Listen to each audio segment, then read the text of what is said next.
Welcome, everyone. My name's Jen. I'm the Public Programs Coordinator at the Connecticut Museum of Culture and History.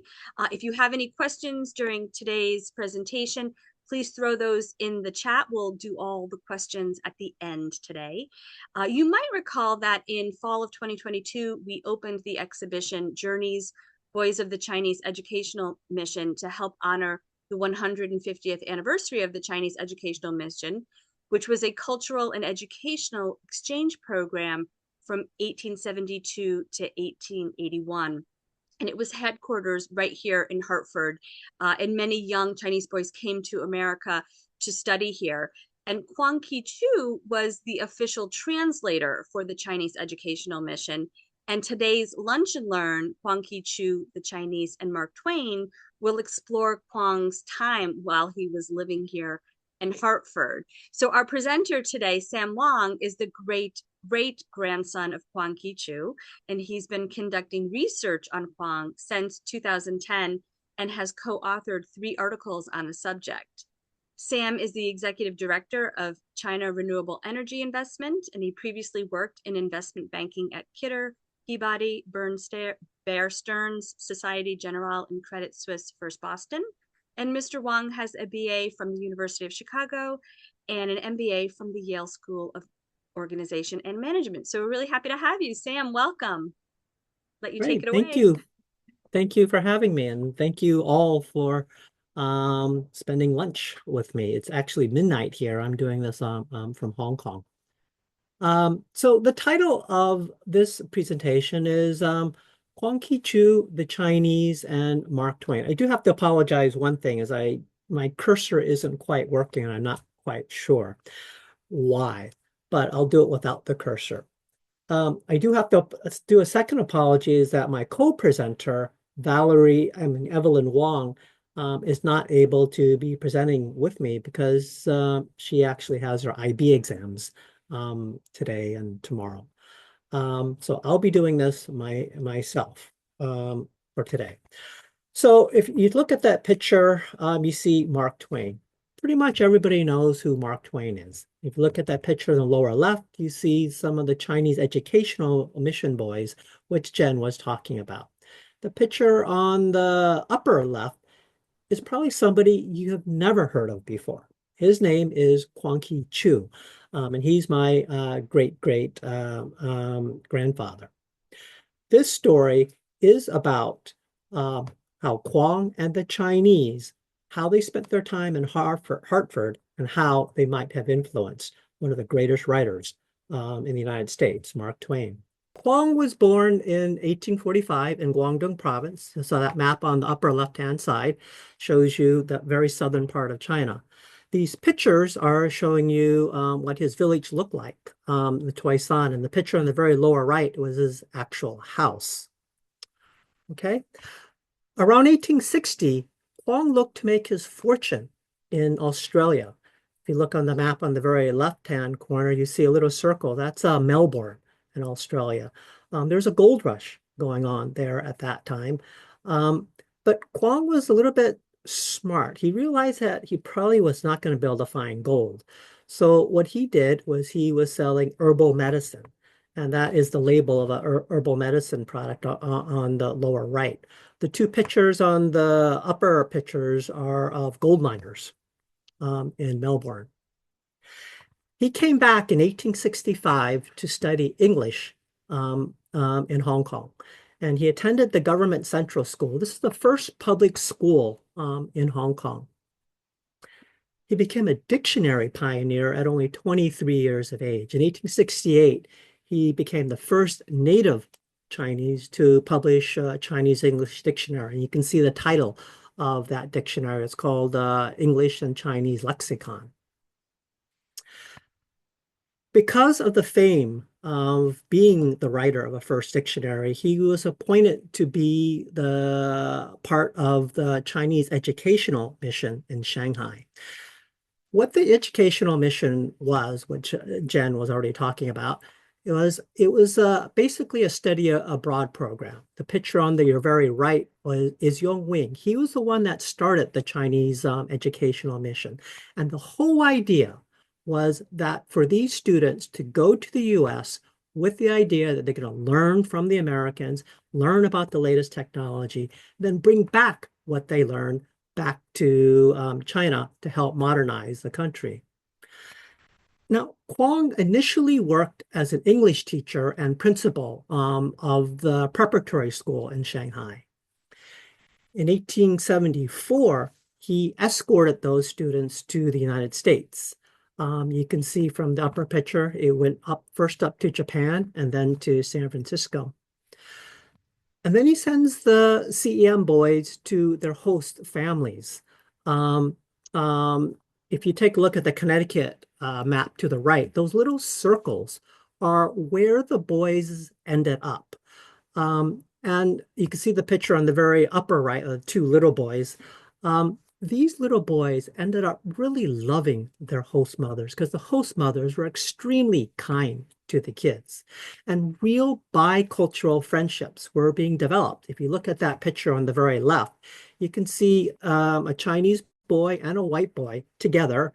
And the white boy is wearing the Chinese clothes of his Chinese friend.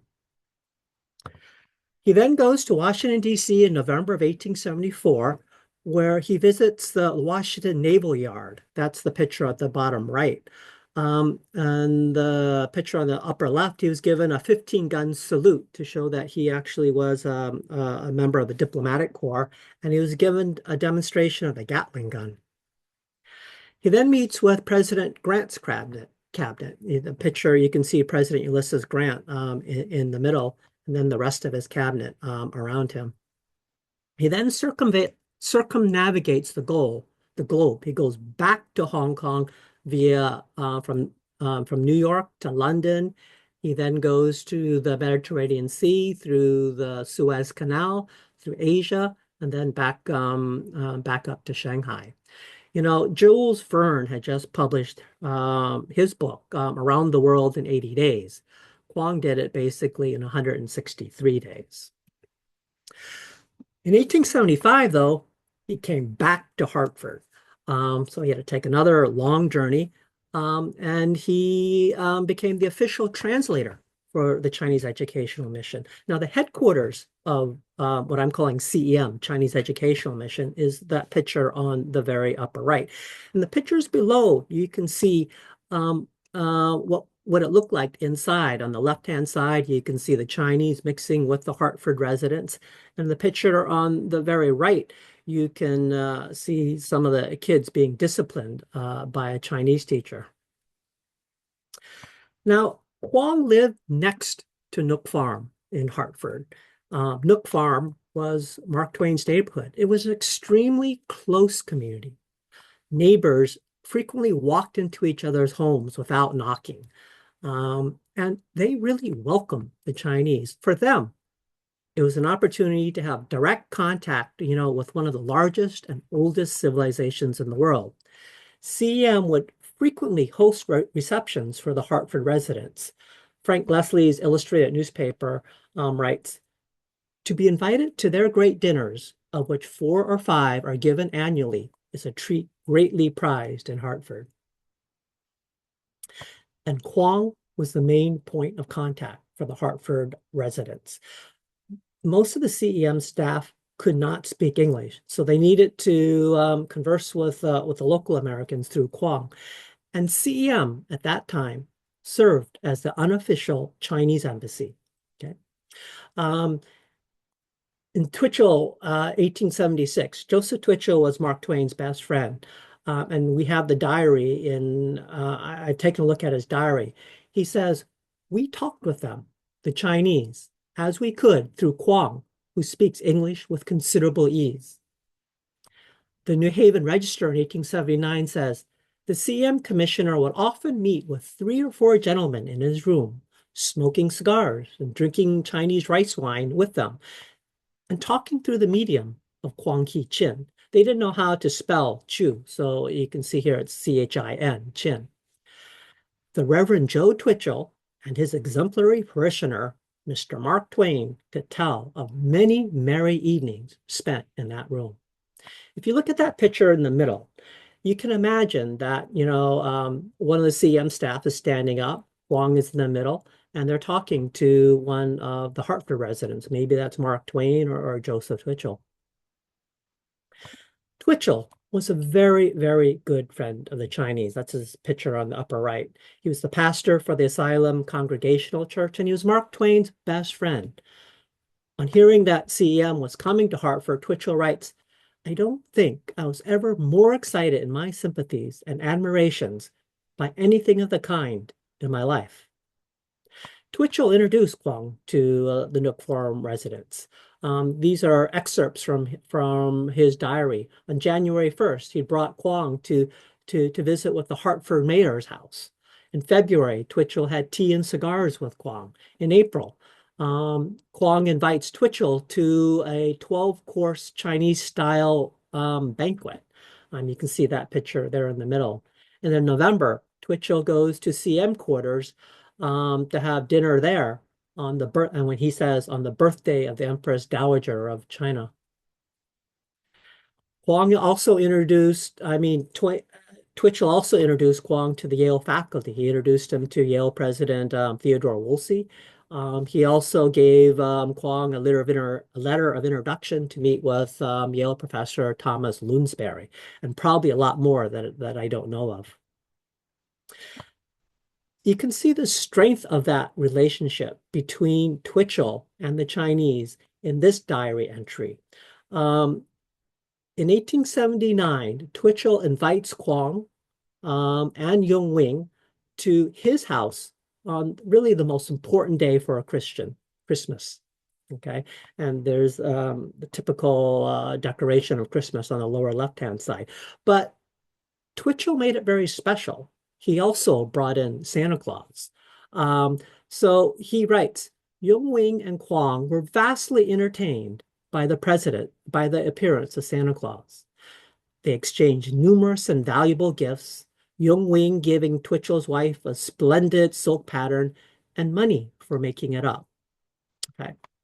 So you can see how close they had become by at least 1879. Another friend was Charles Dudley Warner. Warner was the editor of the Hartford Courant, and he was highly sympathetic to the Chinese. He was also the co-author of The Gilded Age, the book on the very left-hand side. You can see that they invited each other to each other's house for dinner. So on January 6, 1877, Kuang invites Twichell and Warner, and then Twichell says it was a very pleasant time. On May 5th, Twichell invites Warner and the Chinese, and Twichell says a very pleasant evening was had.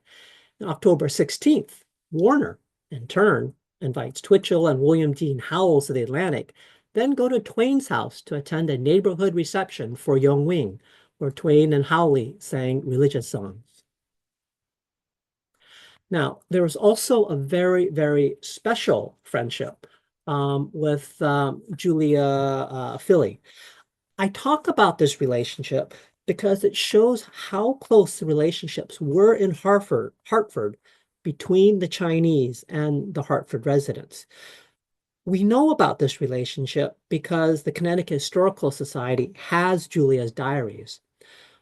What's been great about doing this research is that I have been able to get in touch with the Philly descendants, and it feels like we've become friends again, after 150 years. And I really appreciate their help in doing this research.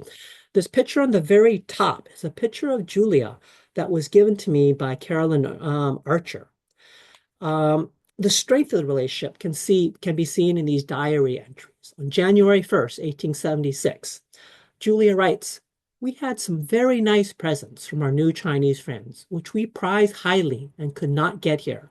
2 beautiful fans, an elegant box of tea, and a Chinese ornament. Now, a few years ago, Barbara Gardner, Julia's great-great-granddaughter, gave me this fan, which is right in the middle of this PowerPoint.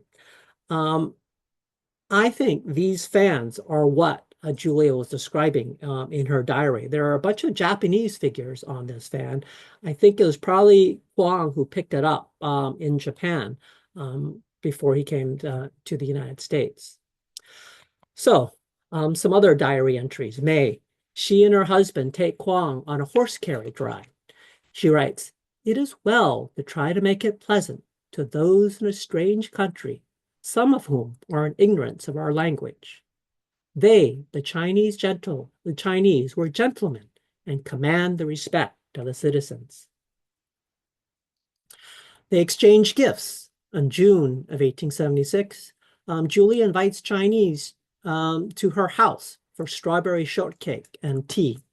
On June 10th, she records that Kuang gave birth to a baby son. That's the picture to the upper right, grown up a little bit. She remarks that it was quite an event. In July, Kuang invited the Phillies to a birthday party where she was served a grand Chinese dinner. They stayed for about 2.5 hours and gave the little baby a little silver cup. That's the picture in the middle, as a present. In September, they visited Kuang's house for tea. Again in September, Kuang gave a little pretty piece of blue silk. That's the picture, the blue silk in the background, and some water chestnuts from China. October, they taught knitting to Kuang's wife. Julie invites the Chinese for tea and dinner, and they took a horse buggy ride. You can see the horse buggies on the upper left-hand picture. She goes, "We like to show them proper respect." October 31st, Julia and Kuang's wife embroider a blanket for the baby. November 1st, the Chinese invite Julia to go to theater. On the 30th, she writes about the stranger within our gates. She says, "It all seems so strange that the Chinese have come to us, and we welcome them." October 14th, she goes in her diary, "I wish to do anything I can for them." And she really meant it, because in 1877, Kuang's wife passed away. Her last words were, "Who will love my little baby now?" Kuang at this point was desperate, a widower with no relatives to help and, thousands of miles away from China. Despite her age, Julia kindly agreed to take care of the baby. And she writes, "Wong seemed greatly rejoiced and relieved and was anxious to bring the baby to her immediately." Wong was extremely appreciative. A couple of years later, Julia had passed away. When she passed away, it was Kuang who wrote the obituary. And this is what he says: "When a stranger in a strange land and experiencing sickness in his family, her neighborly counsel and services brought relief to his perplexity. When later, the death of a loved wife plunged him into desolation and sorrow and cast upon him the charge of a little one of months, it was her open house and heart which received himself and motherless boy and gave them not a boarding place, but a home. From that day till this has it been a home to them of motherly kindness and care, not to be expressed in words." In appreciation of the Phillies, Kuang gave a set of porcelain to the family. And that's the porcelain that you see on the right. This is the porcelain that's actually right now in Barbara Gardner's house. Now, let's talk about Twain and the Chinese. Twain was sympathetic to the Chinese from a very early age. He wrote articles in San Francisco when he was a newspaper reporter about policemen treating Chinese badly, and about court trials where Chinese testimony was not allowed against white men. He thought that was just very unfair. However, before he moved to Hartford, he still had misconceptions. Selina Lai Henderson, a Twain scholar, writes, "Just like most Americans at the time, Clemens seemed to view the Chinese as exotic, slant-eyed barbarians, skillful imitators, incapable of deeper intellectual thinking, smelly and unhygienic heathens clustering in the Chinese quarters." In 1864, he threw beer bottles at the Chinese, and he liked watching the poor Chinamen scatter like fleas. In 1868, he writes that he was not fond of Chinamen. But in Hartford, Twain regained a personal connection to the Chinese. He moved to Hartford in 1871. He had frequent visits to CEM quarters with Kuang acting as the interpreter. His daughters had classes with the Chinese, and he hosted a reception for Yongwing. By the late 1870s, Twain strongly supported the Chinese. He donated to a CM student to study at Yale. He opposed Chinese exclusion, and in 1881, he talked to his friend Ulysses S. Grant to write a formal letter to support the Chinese educational mission. Now, it's hard for me to say how strong the relationship was between Huang and Twain, because Huang and Twain, despite all their writings, they never write about each other. However, according to an article in the New Haven Register, it suggests that the relationship was relatively strong. It writes, Huang has found time to be very social. His associates at the mission dine with him every Sunday, and his American friends frequently meet at his table. To dine with Kuang Qizhao has been the desire of many eminent gentlemen in Hartford, but in order to do so, it has been necessary to get a social endorsement from the Reverend Joe Twichell or Mark Twain. When I first read this, I was like, wait a second. If I had the choice, I want to see Mark Twain, not Kuang Qizhao. But here during this period, it was like, hey, it was Kuang that was a special person. And if you wanted to see him, you needed to talk to Mark Twain or Joe Twichell. I thought that was just special. By 1882, Kuang had become a minor celebrity, enough to be sought out as a marketing endorser for a handwriting course and advertisement. This is that advertisement here on the right-hand side. Students also develop strong friendships, and I think you guys have talked about that in the exhibition. I'll just give you a couple examples. One student, Zhong Yao, became the coxswain and led the Yale team to victory over Hartford. That's the picture on the lower right. On the pictures on the upper right, Leon Fu, a CM student, ended up marrying his local girlfriend. Now, what's going on here in Hartford and the US?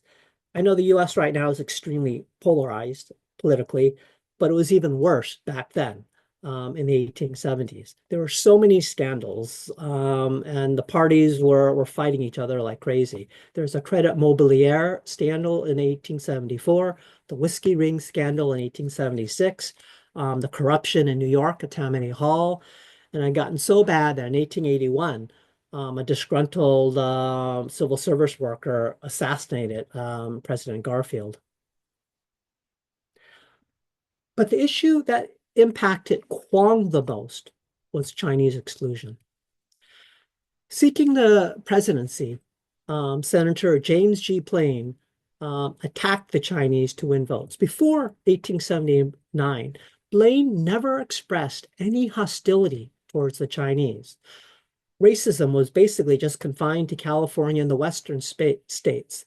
The working class, according to Andrew Giori, a historian, the working class was not hostile to the Chinese. But Blaine realized that by elevating racism to a national level, he can win the important electoral votes from the western states. So he created a false narrative that the Chinese were evil. So he said that slave traffickers had brought Chinese as slaves and were lower wages. This was a deadly accusation since the Civil War had just been fought over the elimination of slavery. He goes on to say, they live in great filth and have the potential to breed a plague equal to the Black Death. On the very bottom, he goes, the American people have to choose whether we will have for the Pacific Coast the civilization of Christ or the civilization of Confucius. And then Chinese women are impure and lewd. Now, that this rhetoric was clearly for political reasons, reflected by the comments of these people. Yale professor Samuel Wells Williams, in his diary, writes, I wonder that Blaine should have lent himself to it and told all the nonsense and errors the papers ascribed to him. His actions are all a bid for the lowest strata on the Pacific coast.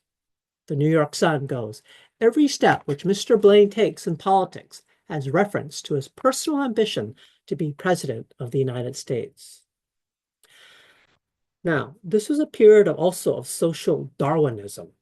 The senators, as they were debating the Chinese Exclusion Act, were calling the Chinese an inferior race. Senator James George writes, the Chinese are an inferior and degraded race. Colorado Senator Henry Teller goes, the white superior class will lose their willingness to work once they realize that an inferior class of people like the Chinese are taking the jobs they once enjoyed. And then John Miller says, why not discriminate? Why aid in the increase and distribution over the surface of our domain of a degraded and inferior race? Kuang was just irate. He writes an article in the Hartford Courant, and he goes, are the persons who disparage the abilities of the Chinese familiar with the English papers which uniformly recognize and praise the ability and successful administrations of Viceroys Li Hongzhang and Zuo Zongtang? These are the two of the leaders in China. Can an inferior race produce such persons? Was the labor for the transcontinental railroad of this inferior race of an inferior quality? Can the persons who use these, here he's trying to use very complex words to show that he was not inferior. He goes on, can the persons who use these opprobrious epithets claim to be good specimens and representatives of this so-called superior race? I mean, most people wouldn't talk like that, but he purposely did that to show that he was not inferior. Kuang was frustrated with newspaper lies and the impossibility for him to counter these false narratives. The San Francisco Chronicle claimed that the Chinese came to America as slaves, and they cited a specific example of a Chinese slaveholder.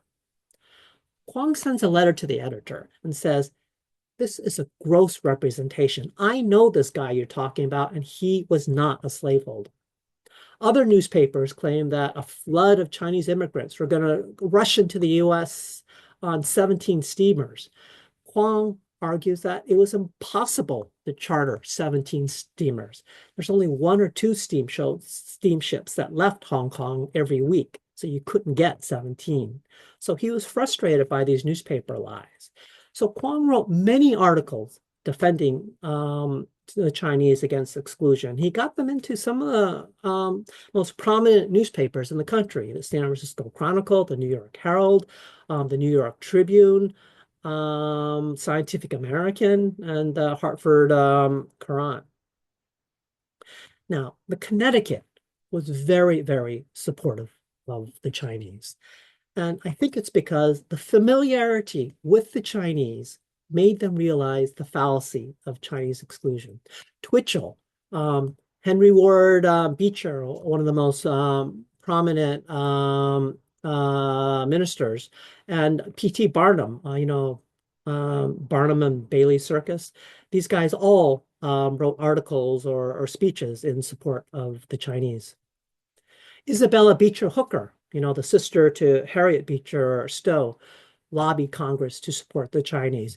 Yo Wing had visited Isabella, and he had tears in his eyes, and he pleads with her, would you speak a word for my people? Isabella, who was advocating for the right for women to vote, ended up lobbying Senator George Hoare, and she links women's rights with Chinese rights. She goes, if women had the right to vote because they were smarter than men, there will be no Chinese exclusion. The Yale faculty signed a petition opposing the first Chinese exclusion bill. You can see the signatures in the lower part of this petition. Connecticut Senator Joseph Hawley defended the Chinese on the Senate floor. Hawley was also an editor of the Hartford Courant and a neighbor of Kuang's. You can see on the lower right the Senate floor. But Howley calls Kuang an intelligent Chinese gentleman living within a quarter mile of his house and directly cites Kuang's New York Herald article opposing Chinese exclusion. Unfortunately, the Chinese Exclusion Act passed. Kuang concludes, I fear that some of the supporters of the anti-Chinese bills do not act from principle, but are seeking under cover of this bill to promote some selfish end, such as their own reelection or the possible nomination for the presidency. He clearly knew this was a political act. Now, what's interesting is that in the middle of these debates, in 1881, Wong published a dictionary, all in English for Americans. It was called A Dictionary of English Phrases. Okay. What it was he compiled a list of hard to understand English phrases. For example, to make a long story short, take for granted, catch when napping. He had worked with George and Charles Merriam up in Springfield to compile this dictionary.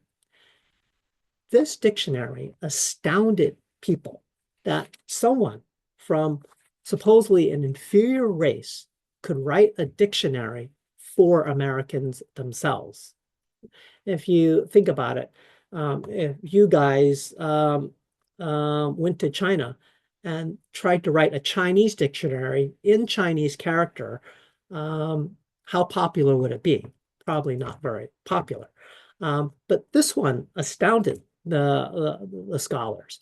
Charles W. Eliot, Harvard president, writes that a Chinese scholar should have produced in the heart of New England a book in English and about English, which gives proof of so much knowledge, discrimination, and industry, is a fact which thoughtful people will like to ponder. The book was also endorsed by the presidents of Yale, Hopkins, Cornell, and a lot of other places. The press was equally astounded, okay? If you look at this blue circle on the upper left-hand side, so the New York Times says, this book is a direct challenge thrown to the demagogues who denounce the Chinaman. The circle on the left-hand side, the very bottom, from the New York Nation, they say, it will amaze the Sandlot gentry. These are the racists in San Francisco, to be informed that this remarkable work will supplement our English dictionaries, even for Native Americans. And the lower part of the square box goes, it is certainly difficult to perceive wherein a Chinaman like Kuang is inferior to the most cultivated European or American. And if Kuang, why not an indefinite number of other Chinamen?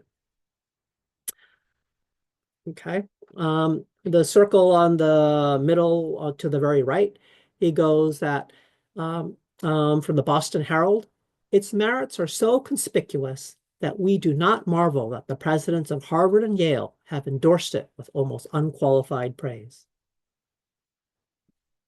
Now let's talk about Twain again.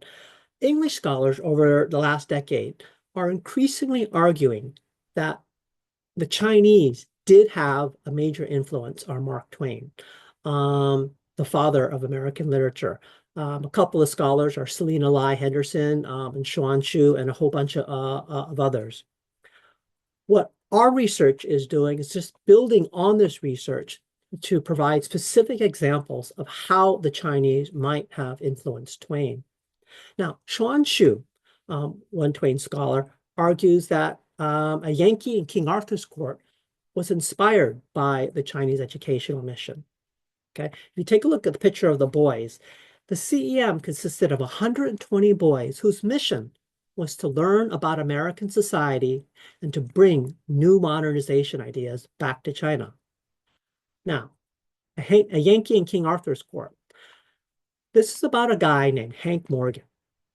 He's from Hartford. He gets hit on the head and he goes back in time to old medieval England. There, he uses his knowledge of modern ideas and leads a group of 50 boys to modern old England. So very similar plots. Kuang and Twain had very similar ideas on how a country should modernize. In the Yankee and King Arthur's court, now this doesn't prove that Twain and Kuang actually influenced each other, but it does suggest that they at least shared the same ideas that are in their common social circle. So he writes in a Yankee and King Arthur's court on page 109, the first thing you want in a new country to modernize it is a patent office. Then work up your school system, and after that, out with your paper. On the right-hand side, Kuang wrote a book around this time called The First Conversation Book. And it's about the means of, he writes in this one section, the means of promoting a nation's wealth, prosperity, and military power.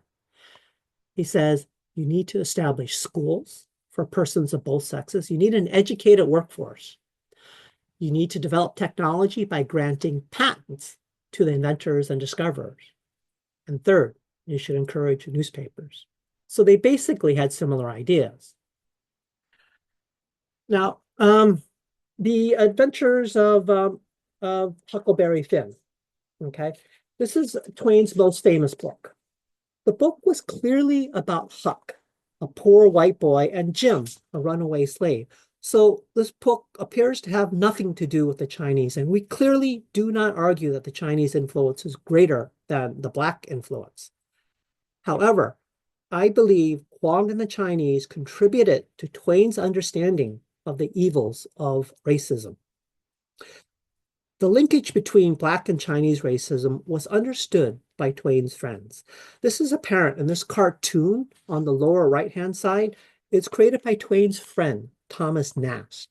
What you see here is a Black man forced to act in a subservient way to James G. Blaine. Then you see Blaine's other hand ready to push away the Chinese, because that was going to be his next victim. That Twain also understood this linkage is reflected between Black and Chinese racism is reflected in Twain scholar Selina Lai Henderson's comments here. She says, before Huckleberry Finn, Twain wrote satires that were in effect a rehearsal for his satires focused on racism towards African Americans. So before Twain wrote Huckleberry Finn, he wrote a play that no one knows about usually, but it was called Ah Sin, and that play was focused on the Chinese. This play was co-written with Bret Harte in Hartford, okay? Kuang was nearby when they were writing this play. On November 4th, 1876, Twichell writes in his journal that he stopped by Twain's house where he was surprised to find Bret Harte. Twichell and Warner go on a hike and talk about Harte. And then that same evening, Twichell went together with Kuang to listen to a talk on politics by former Yale President Woolsey. So they were all in the same neighborhood when this play was being written. So what's this play all about? It's a play that Twain portrays the Chinese very positively in Ah Sin. This play opened in the summer of 1876. What it's about is Ah Sin witnesses the murder of a friendly white miner called Plunkett by a greedy miner called Broderick. Broderick then tries to frame the murder on York. York calls on Ah Sin to testify. Now, throughout most of the testimony, Ah Sin, like Jim in the beginning of Huckleberry Finn, they act like idiots. They fit the prevailing racial stereotypes where they're really supposed to be dumb. However, by the end of the trial, Ah Sin reveals a bloody coat owned by Broderick used on the day of the murder and reveals that Plunkett, the guy that was supposed to have died, was his friend and that he is alive because Ah Sin had secretly hidden him. The end of the play ends with, hooray for Ah Sin. But Ah Sin was a failure. Twain scholar Shin-Yun Oh argues that it failed because the theater audience was not comfortable with the Chinese character's ability to manipulate the destiny of so many white characters. So Twain's conclusion is writing about racism against the Chinese right in the middle of the Chinese Exclusion Act was not marketable, and Twain wanted to make money. So when he worked on Huckleberry Finn, he focused on a runaway black slave with the plot situated before the Civil War. Okay.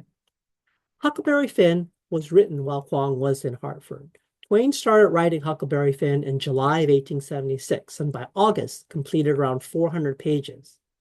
He then stopped work on the manuscript, and he continued work on it after the fall of 1879 and completing it in 1883. That's roughly the same time that Kuang was in Hartford. So what are the themes where it's not just Kuang, where Kuang, Wing, and the Chinese might have influenced Twain? The first is the fallacy of racial superiority. Remember, at that time, everyone assumed that the Chinese and the blacks were inferior races. But in Ah Sin, the most intelligent character was Chinese. In Huckleberry Finn, the Twain scholar Shelley Fishkin argues the most intelligent character was Jim, the runaway slave. Twain could observe that the Chinese were not inferior. Wing was a Yale graduate. Kuang was a dictionary writer who wrote a dictionary for Americans, and the CM students had won many academic awards. A second theme, the possibility for friendships between different races. In Ah Sin, the Chinese character becomes friends with a white man and saves his life. In Huckleberry Finn, Jim and Huck become good friends, and Huck is willing to go, by the end of the story, is willing to go to hell to save him. In Hartford, there were many friendships between Chinese and whites. I've already talked about Julia and Kuang. And remember, Julie had said, just like Huck, I wish to do anything I can for them. And she did. Wing had married a white woman. The CM students developed very strong relationships, and many dated local girls. William H. Phelps, a classmate of the CM students, writes, when the Chinese youth entered the social arena, none of us had any chance. Their manner to the girls had a deferential elegance far beyond our possibilities. I can remember the pained expressions on the faces of some of my American comrades when the girls deliberately passed them by and accepted the attentions of Chinese rivals with a more than yielding grace. So the Chinese boys were actually popular with the locals. Twain's daughters studied dancing with the Chinese boys. They took classes together at Brightwood Finishing School, run by Miss Hayne. And you can see these pictures of Twain's daughters here. A third theme is that the two races shared a common humanity as reflected in the shared belief in the Golden Rule. In other words, treat others the way you want to be treated, or basically put yourself into the shoes of the other. Mark Twain writes, we borrowed the Golden Rule from Confucius after it had seen service for centuries and copyrighted it without blush. Where did Mark Twain get this from? He was not a Confucian scholar. I think he got it from one of the Chinese people of the Chinese educational mission. Kuang Qizhao, at this moment, was writing in the Hartford Courant an editorial against three senators who had called him inferior. He argues that the senators should follow the Golden Rule, which Jesus uttered 500 years afterwards. Do not unto others what you do not wish them to do to you. So in Twain's writings, Twain puts his readers in the shoes of the dispossessed. Okay, he's basically following the Golden Rule. And that's what revolutionized American literature. It's an entirely new way of writing, whereas before, books were basically written using an aristocratic voice. Twain was using the voice of a poor white boy and his runaway slave. And, other authors would follow that pattern. Faulkner and Hemingway would also follow that same technique, and both of them would call Twain the father of American literature. To give you another example of the realization that there was a common humanity between the two races, uh, Twitchell and his wife went to Kuang's house, where their wives met. But Kuang's wife couldn't speak English, so they couldn't talk to each other. So Twitchell writes in his diary, it was an interesting sight to see the mothers meet, each armed with her offspring, and female curiosity dilating their eyes. There were various touches of nature on hand to make us all seem kin. So you're different races, but you're just regular people, just mothers with babies. A fourth theme is the iniquity of Western imperialism. Wong, while he was there, educated the local Hartford residents on the link between Christianity and imperialism. He criticizes the Christian nations for invading China in the so-called Opium Wars. This picture on the very right is the Western foreign powers burning the Summer Palace in Beijing.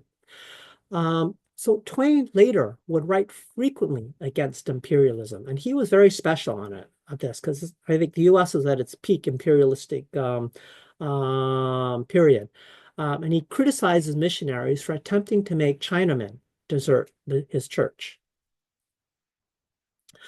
Unfortunately, the CEM closed in 1881. Kuang returns to China in 1883. In 1884, he was appointed to be an official for the Guangdong government. This picture on the lower right is the house that he lived in Guangzhou. In 1886, he starts a newspaper called the Guangbao. It's the second largest circulating newspaper. It was a very highly reform-oriented newspaper and incorporated many ideas that he learned from Hartford. And the most important one was that he emphasized that wealth and power of a country is not from weapons, but from universal education. He wrote a book, and here's what he writes inside the red circle. How can a ruler increase the wealth and power of the nation? He answers it by developing the people and resources of the nation. In order to do this, education should be encouraged and rendered general by establishing common schools for persons of both sexes and making them free to all, the poor as well as the rich. Such schools may be supported in greater or lesser part by general taxation. Where do you get this idea? It came from Hartford, from Yale. The Connecticut people were very, very focused on education. Massachusetts and Connecticut were the leaders of the common school movement. Huang's goal was to bring an inclusive society that would encourage innovation. You needed patents to encourage entrepreneurs and to create the technology. And he strongly encouraged science. Okay, where did he get that? Mark Twain was very much of an entrepreneur, and he had filed for patents. Connecticut at that moment was equivalent to the Silicon Valley today. So Kuang realizes for a country to grow, you needed innovation. He promoted equal rights for businessmen and women. In China, businessmen were very low on the social ladder, but he realized for a country to succeed, you needed businessmen. You also needed more support for women. The women in China were treated very badly. This picture on the upper right shows a woman that has had her foot bound because the intention was that women should be just stay at home. But while Kuang was in Hartford, he can see people like Isabella Beecher Hooker, he can see Catherine Beecher, and the women doing significant things in the United States. And Kuang wanted he wanted more social mobility. He did not want just an elite society. He wanted all people, even the poor, to go to study and to have the ability to move up. He was one of the earliest to promote economic nationalistic ideas, the need to, develop your own industry in order to compete against the imperial powers. But one thing he did not promote, and that was democracy. I once thought that was because he was a conservative, but it's not. It's because the democracy that he saw, at least the version that he saw, was not inclusive. It excluded the Chinese, it excluded blacks, and it excluded women. When he was in Guangzhou, Huang actually prevented a massacre of Westerners. Like Twain, he fought against racism. The Chinese were just as racist against whites as the California races were against Chinese. Rumors had spread that missionaries were killing babies for their eyes to be used in medicine. It was a silly rumor. So Huang made sure that the Guangbao defended the missionaries from a potential massacre, and wrote many articles saying this is just crazy. Charles Seymour, the U.S. Consul General, writes, the Guangbao probably averted a most dangerous anti-foreign demonstration in that excitable and foreigner-hating city. In 1891, Kuang served as a translator for Tsar Nicholas II's visits to Guangzhou. Shortly thereafter, he was fired. Apparently, he had reported on corruption within his own government, and he had criticized new leaders for abandoning the modernization projects that he promoted. After he was fired, he became depressed and passed away in June of 1891. Died at only 46 years of age. So very, very sad story and sad ending. However, I do want to emphasize that he and the Chinese and the Hartford locals left a very, very powerful legacy, which I do think is still relevant today. That in periods when politicians and the press try to tear us apart by creating false narratives and by setting groups against each other, we should recognize our common humanity. Because of their interactions, Kuang and Twain realized this. And that is the value of people-to-people exchanges. And I hope both countries keep on doing them. These exchanges result in real friendships that help dissolve hate. For Kuang, he learned new ideas to help China modernize. But it also made him understand the kindness of many, many Americans. And that helped prevent a massacre. For Twain, he understood the fallacy of racial superiority, the possibility for friendships between different races, the shared common humanity of all races, and the iniquity and racism of Western imperialism. That realization helped him create some of America's greatest literature. Thank you. So here on the right-hand side is a list of the papers that I have written that relate to this story. If any of you are interested in it, you can send me an email I've listed my email address, and I'll be happy to send it to you. I'm open to questions. Thank you so much, Sam. This is really very interesting.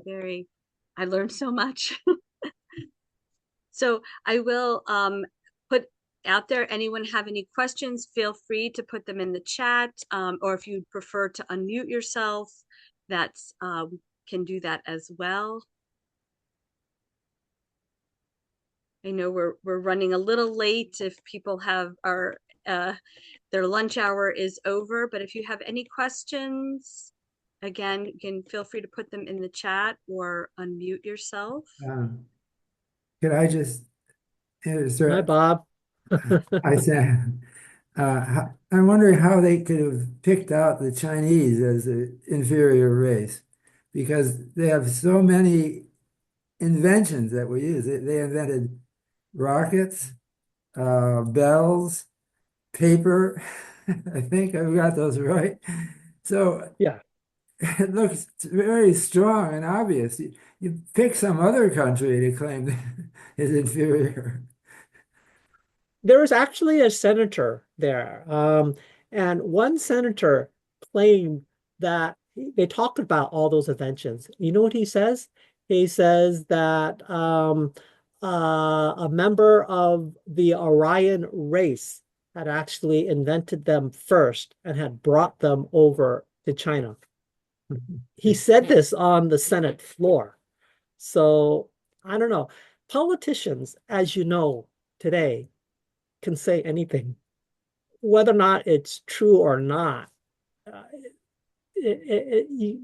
it's hard to deny, even though they seem very silly. And 150 years pass, and clearly we know that it's wrong. But all these senators were just vying for each other, with each other, to talk about how bad the Chinese were. Sam, we do So have a it's question. sad. Mhm. I'm sorry. Sorry to interrupt. We do have a question from Tom. He's asking, why did the CEM end its operations? Was it due to exclusion or domestic politics in China? It was a combination. One was domestic politics, where conservatives thought that the Chinese were becoming too westernized. You know, you saw all these Chinese boys dating white women. They were cutting off their queues, which is you know, the long braids that they have in the back of the hair. That was not proper, and they were forgetting how to speak Chinese because they were becoming assimilated to American society. That was one. But a second reason was of the racism. I mean, the Chinese were just upset that they were being treated so badly by the Americans. A third reason is that, you know, at that time, it was actually okay for foreign students to go and study at places like West Point or Annapolis. Um, what happened though was in about 1880, the United States said that the Chinese would not be allowed to go to the military academies. And that was one of the reasons why CEM students had been sent to the US. They viewed the US as friends.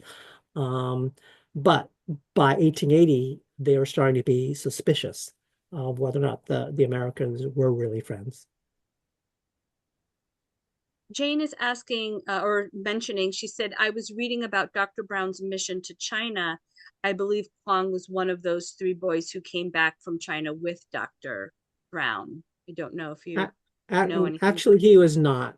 He Okay. was not one of the boys. Huang came, I think that was more in the 1860s, 1850s and 60s. First time that Kuang went to the US was in 1874. He went to the US twice, once in 1874, and then a second time in 1875, Did he ever end of come back 1875. after the Exclusion Act was lifted? Was he ever come back to the US? Before he left the second time, he said he had intended to come back.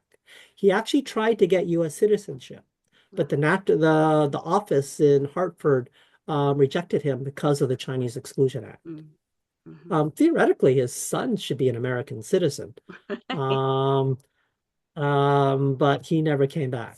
That he didn't come back either. No.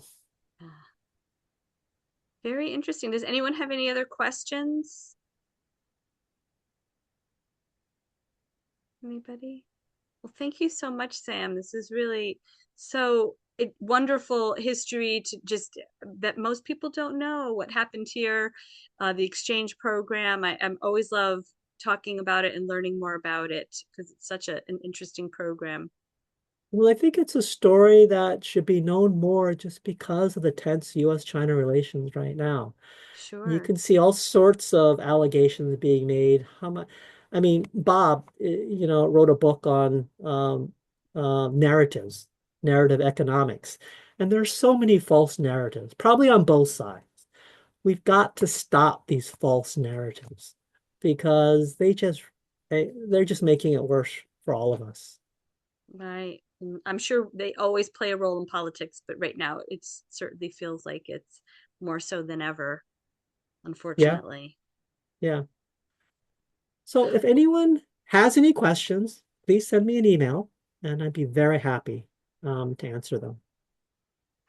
So someone is asking, Oh, how are okay. you related to Kwong?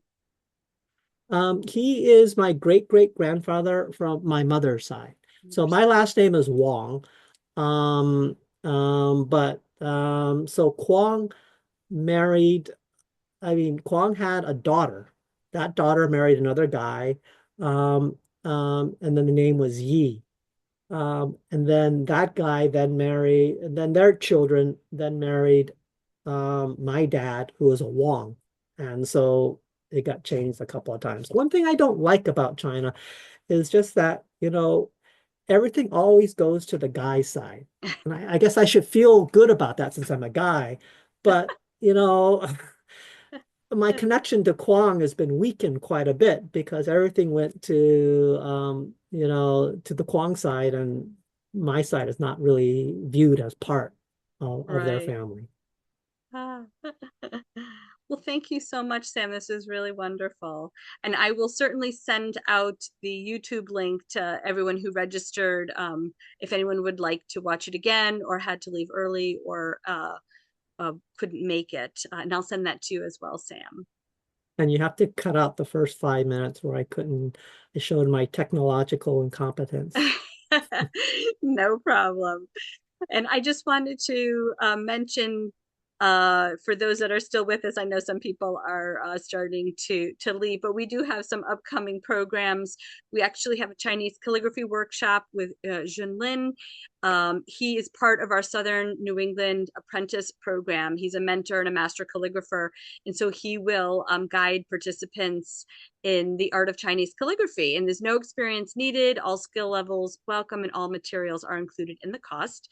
And that is Saturday, this coming Saturday, May 10th. And then next Thursday, a week from Thursday, May 15th, we have the story of chocolate. Of course, we have our exhibit on coffee, a Connecticut story. And so we have food historian Sarah Lohman, who's a wonderful speaker. She will talk about the history of chocolate, because chocolate and coffee go together, of course. And there'll be a chocolate tasting as well. That's included in the cost. And then we have our next Lunch and Learn. This is a newly added Lunch and Learn about the Windsor Locks Canal. Christopher Kervick will discuss his new book of the same name, and it will talk about the human enterprise, ambition, invention, raw manpower, and the clash of cultures. So those are just a couple of our programs. Of course, you can check out our website for everything else. But thank you so much, Sam. And if you have some new research that you are working on, please reach out. We would love to have you again. And when And you're in town, please visit. one other thing, if any of you come to Hong Kong, let me know. Okay. I love seeing Americans. I don't see very many of them here Uh, anymore. So send me an email and I'd be happy to take you out to lunch. oh, great. Wonderful. Thank you so much, Sam. Be in touch. Okay, bye-bye. Thank you. Bye, everyone.